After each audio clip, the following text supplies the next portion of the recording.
Alright, let's make some freaking coffee.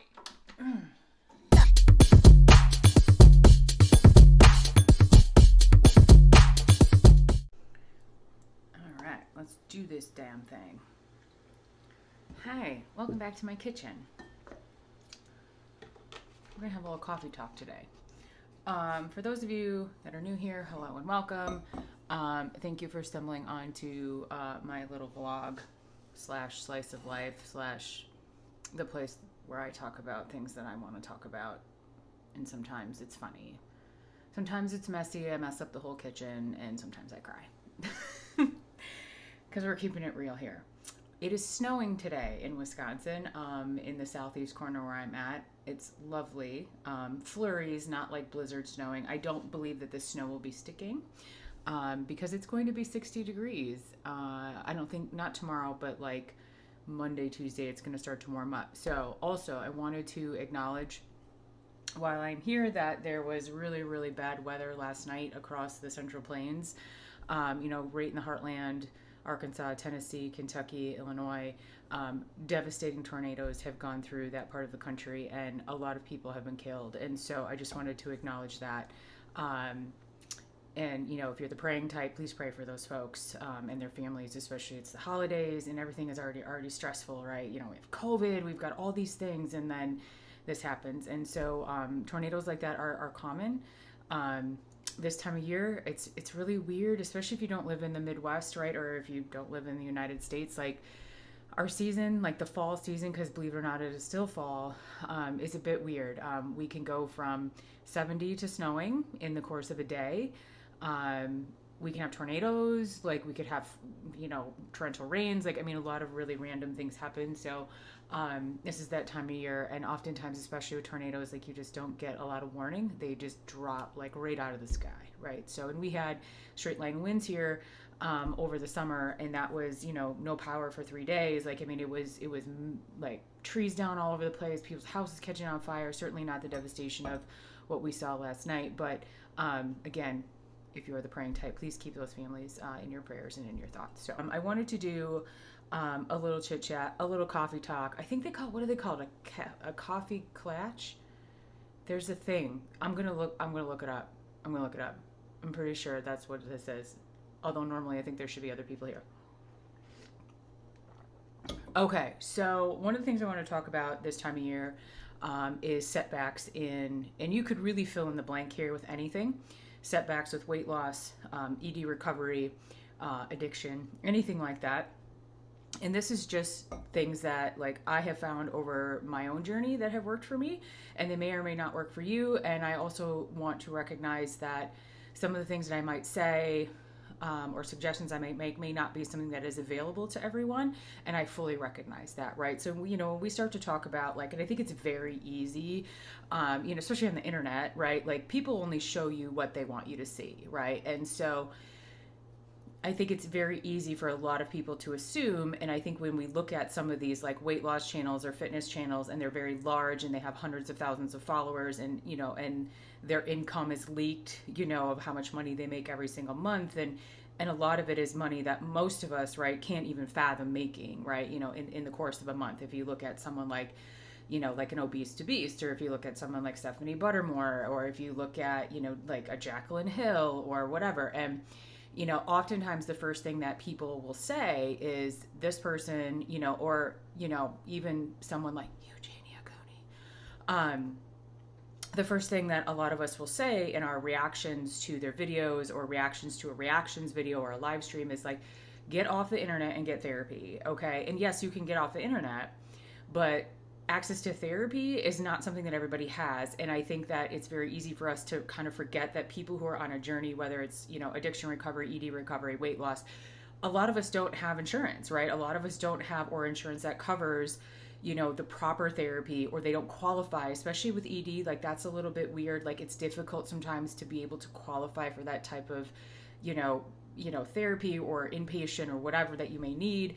Same thing with addiction. Private addiction services are excellent. There's excellent ones here in the state of Wisconsin, but how many people do you know, regular people, could take 2 months off work to go to an addiction center?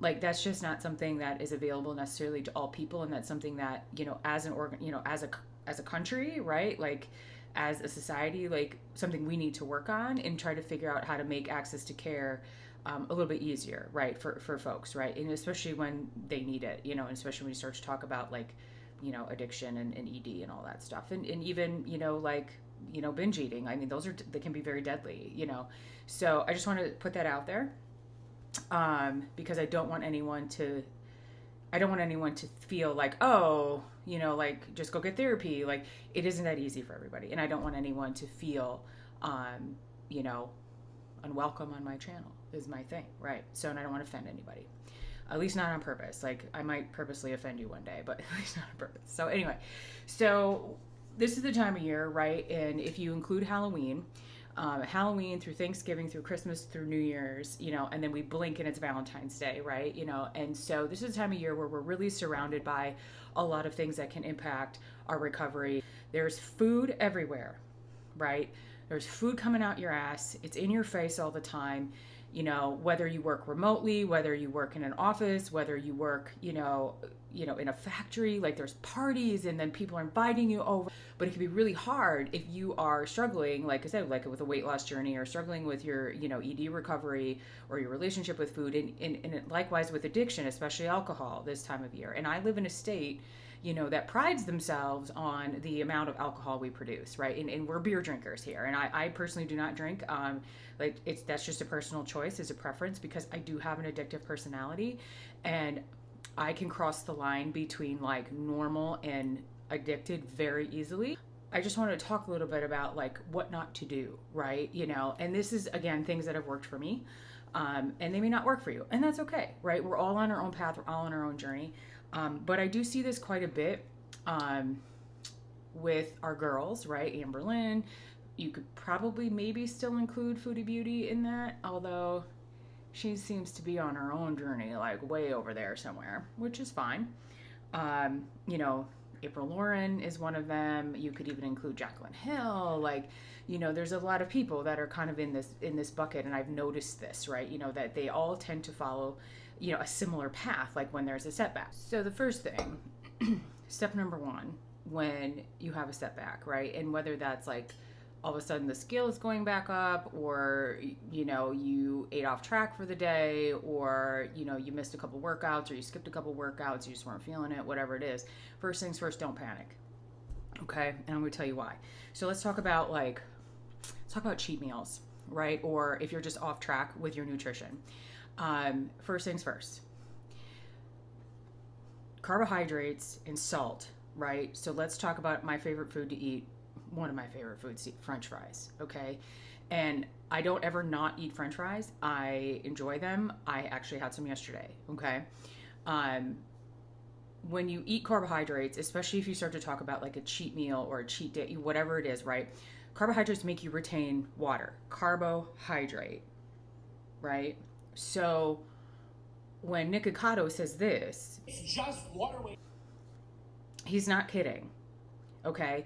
Like, now, he's saying it in a different context, but that's what happens, right? And you can look that up yourself. Like, for every gram of carbohydrates that you eat, like it's so many ounces or kilo whatever or something of grams of water your body retains.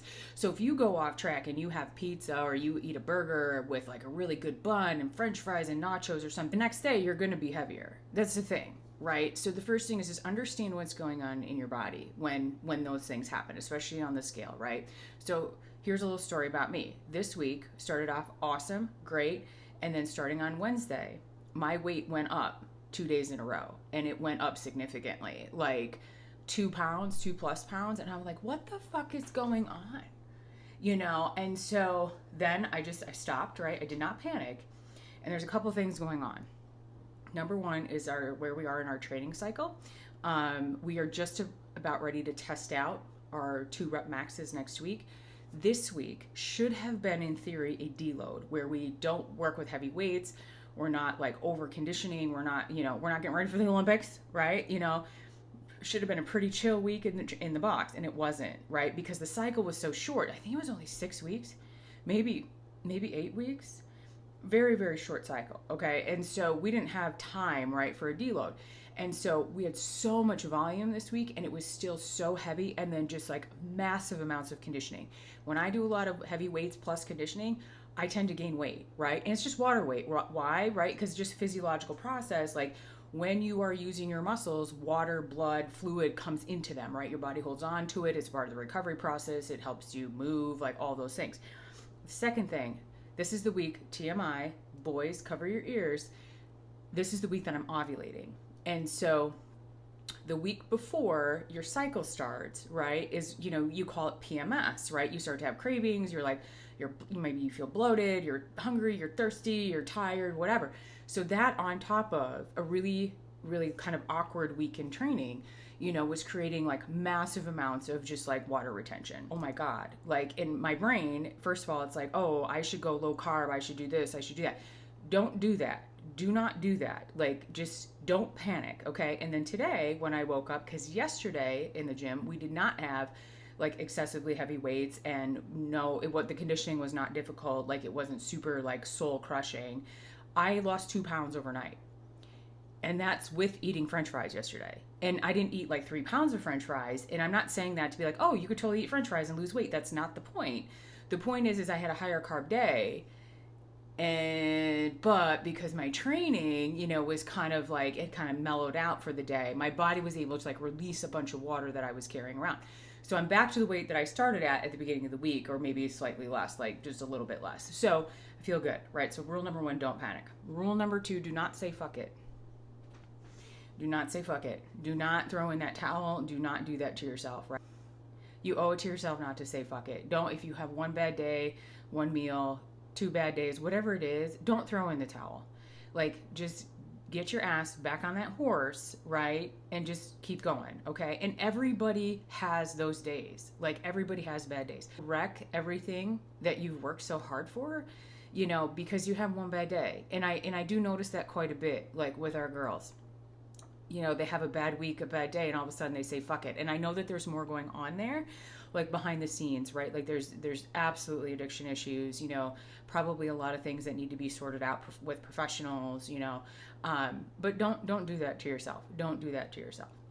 Number 3, don't move the goalpost, right? Or like change your focus, right? So if your goal is to lose 5 pounds by a certain day, like don't say, oh, well, I had a bad week, so I'm going to change that date from December 31st to January 31st. Like, don't do that to yourself, because then you're going to continually to like push that goal out further and further and further. And don't fall into the trap of like, oh, well, slow is good. While that is true, like at some point, like you really got to dial that shit in, right? Or you're never going to get there. And if you're having trouble doing that, if you're literally having trouble dialing stuff in, and this is again, just in regards to weight loss, and again, my own personal experience, if you are having trouble dialing stuff in and you keep moving the goal, something is stopping you from doing that, and you are not ready. Like, you have to be ready to commit to a weight loss process. It sucks. I'm not going to sugarcoat that shit. My mouth is not a bakery. Okay, I'm not here to sugarcoat it. Being on a weight loss journey fucking sucks. Okay, it fucking sucks. Sorry, I just said fuck like 42 times. Okay, being on a journey to fix your relationship with food, fucking sucks. Okay, it fucking sucks, right? But like don't extend that goal out, right? And especially like I think about April Lauren when I say that, right? And I don't know her, I don't follow her closely, but I do know that she wants to have a baby, right? And I've never wanted my own kids, so like I'm not the authority on infertility or pregnancy or miscarriages or anything like that, and those are awful things. And I know friends who have gone through all of those processes, right? And they've had their rainbow babies and they've had these miracle children and they love them and it's wonderful. But part of her journey, right, was to lose weight so she could like get pregnant. And then she's like, last week she had a bad week, and now she's like, oh, I'm not really on a weight loss journey, I'm on a like a life change journey. And I'm like, oh girl, you just moved the goalpost. Like, you just changed it. Like, and I'm not saying that she has to dedicate her channel or her process the way that the viewers may want her to, because they're like, well, honey, you said you needed to lose this 200 pounds so you could get pregnant.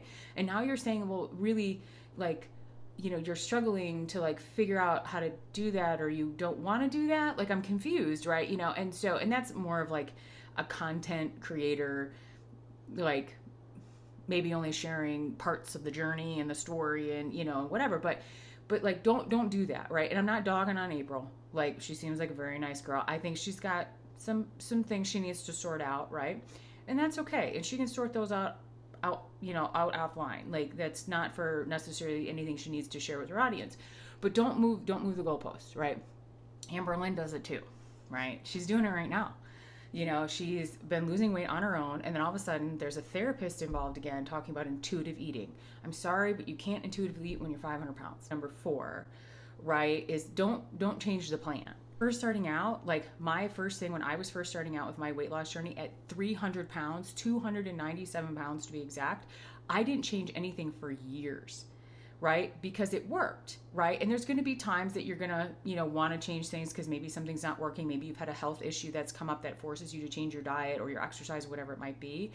But don't switch between plans, right? And I see that quite a bit, right, on the internet with a lot of our weight loss folks, our girls, right, is that it's one day it's keto, the next day it's intuitive eating, then it's I'm just going to eat whatever the fuck I want, and then it's like, fuck it, I'm not on a weight loss journey, and then it's I'm going to mukbang, and then I'm going to do this, and I'm going back to keto, and then it's like I'm going to have weight loss surgery, But, like, don't switch between plans all the time. Like, it's not going to work, right? And if you're at a legitimate plateau, if you're working with someone, if you need assistance, like having someone look at your diet, your nutrition, like absolutely go ahead and do that. But don't change it every 3 weeks. Like, it takes a while for your body to get used to some stuff and to try to figure it out. Like, what are we doing? Right? Like, so don't do that to yourself. You're just going to make yourself crazy, right? You're always going to be looking for the next best thing. And let me tell you, it's not there, right? And, so don't make yourself crazy over that. So the 5th thing, don't compare yourself. Probably one of the hardest things to do. Your journey is your journey. My journey is my journey, right? And, I do this especially during workouts. And I shouldn't, because my strength is my strength and my weaknesses are my weaknesses, and other people have different. And sometimes it's hard because it's an ego thing, okay? So don't be like me. Don't let your ego get involved, right? Don't sign up for something that you're not comfortable with. Don't try to do something that you don't have the skills and ability to do yet. Like for me, for example, like I have a really reasonably heavy back squat, but I also weigh 190 pounds, right? And that's why my back squat is, 1.5 times my body weight, right? Because my relationship with gravity allows it to be that way. And I'm reasonably strong, right? My legs are massive. But like my friend Terry, who I train with, like she probably weighs like 130 pounds, and she's like, oh my God, like you have such a heavy back squat. I'm like, honey, that's because I weigh almost 100 pounds more than you do. Like, so you know what I mean? So it's all relative. So don't compare yourself. Don't do that. You'll just make yourself nuts, and remember too, like you're probably not, and I don't want to assume, but most of us we're not professional athletes.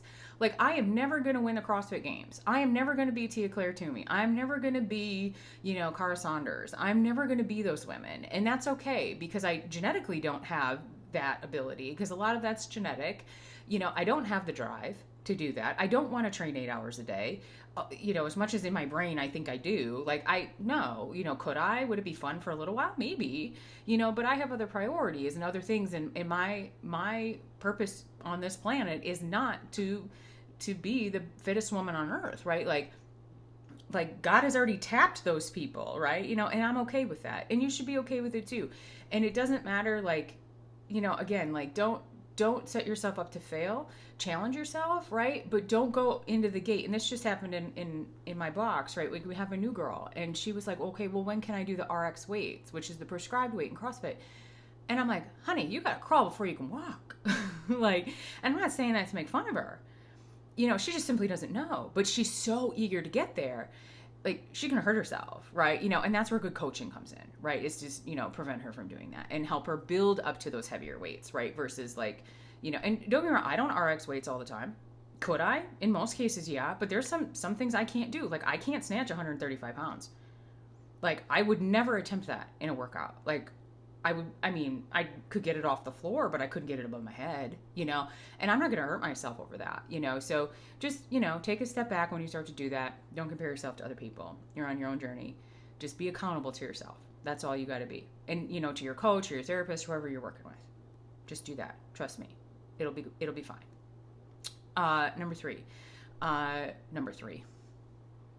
Number six, don't give up. Like, get support that you need in order to be successful on your journey. And I've been fortunate where I've had the support along the way, and I have become very selective in who my friends are and who I associate myself with, because I need to be around people that are supportive. Like, I stopped being friends with someone because they told me that they found my lifestyle triggering. So because I didn't want to weigh 300 pounds, and because I wanted to be healthier and do it on my own terms, and I wanted to look better, and I wanted to feel better, and I wanted to not be so anxious about clothes shopping and dating and all of the things, right? And that's not, and everyone's like, oh, well, that's your internalized fat phobia. Maybe it is, but not against you, bro. That's for myself, right? I will never go back there, right? And I don't care what anybody weighs. I don't care how tall you are, what color you are, who you vote for, if you have a vaccine, if you don't have a vaccine. I don't give a shit, right? But it's you got to be around people who are going to support you and not enable the shit out of you, right? And that's where you have to have a buddy. I have a buddy, her name is Sarah. We've known each other for a few years. She's on her own journey. I'm on my own journey, right? And we're really good with each other. She is in town and she texts me and says, hey, I'm going to come and train with you tonight at the box. Let's grab dinner. I'll be like, yes, okay. But this is what I need for dinner. These are the parameters, right? I'm sorry, I'm holding my Blistex. These are the parameters, right, that I need for dinner. I need a place that serves vegetables or chicken or whatever. Please don't let me order French fries. And we hold each other accountable. And you need to have that accountability buddy. It doesn't have to be a therapist. It doesn't have to be a life coach.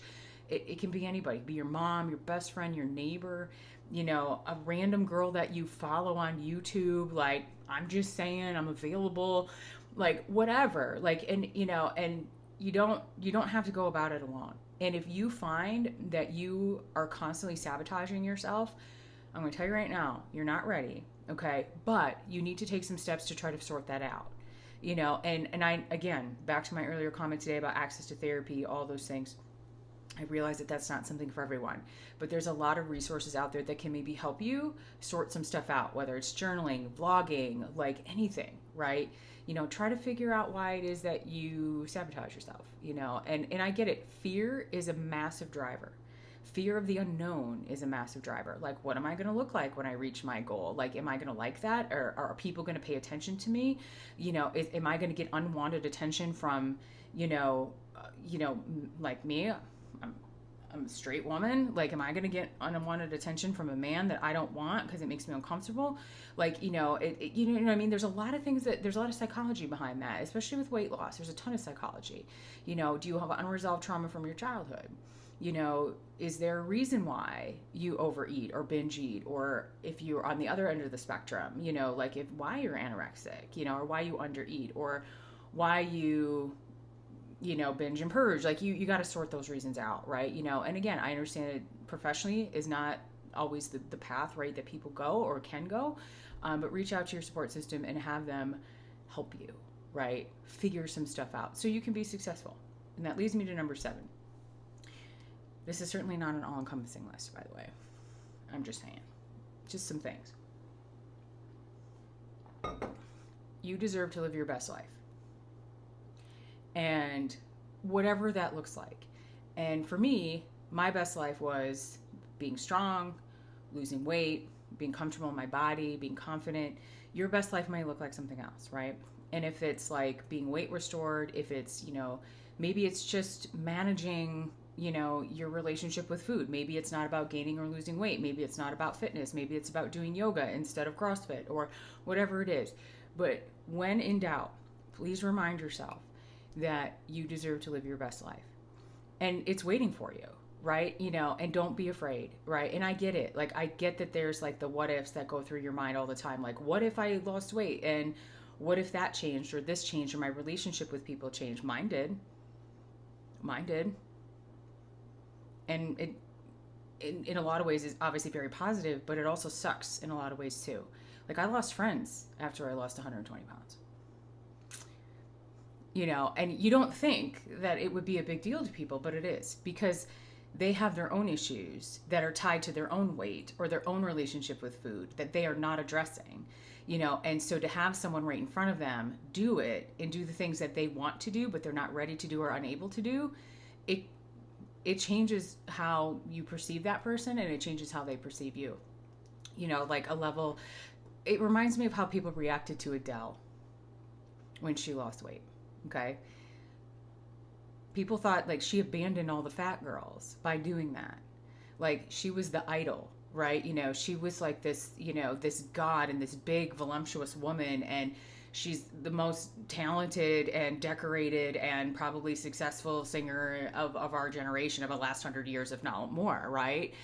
And people looked up to her, and they looked up to her for the wrong reasons, though.